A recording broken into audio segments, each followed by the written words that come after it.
గీతం మీద విషం చిమ్మాల్సిన అవసరం కమ్యూనిస్టులకు ఎందుకు వచ్చింది? రష్యా లేకపోతే చైనా జాతీయ గీతానికి సంబంధించిన అబ్జెక్షన్ ఉంటుందా? ఉత్తర కొరియా జాతీయ గీతానికి సంబంధించిన అబ్జెక్షన్ ఏమైనా ఉంటుందా? అక్కడ రాష్ట్రాల పాట పాడి ఆ తర్వాత జాతీయ పాటలు పాడతారా? అక్కడ ఎందుకు కమ్యూనిస్టులే ఈ విధమైనటువంటి నికృష్టమైనటువంటి ఆలోచన చేయటం? నిన్న విజయ్కి సంబంధించినటువంటి ప్రమాణ స్వీకారం సందర్భంగా జాతీయ గీతం వందే మాతరం పాడారు, జనగణమన పాడారు, తర్వాత తమిళ పాట పాడారు. వీళ్ళు జాతీయ పార్టీ, దేశంలో ఏ ప్రోగ్రాంలోనైనా సరే జాతీయ గీతం మొదట పాడాలన్నటువంటి తెలియదు వీళ్ళకి. లేదా పాకిస్తాన్ జాతీయ గీతం కానీ ఆఫ్ఘనిస్తాన్ జాతీయ గీతం కానీ ఏమైనా పాడిస్తారా ఏంది?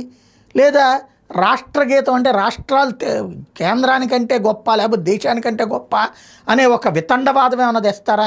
రష్యాలో ఉన్నటువంటి ఎందుకు తీసుకెళ్తున్నారు ఈ తరహా రాజకీయాలకి?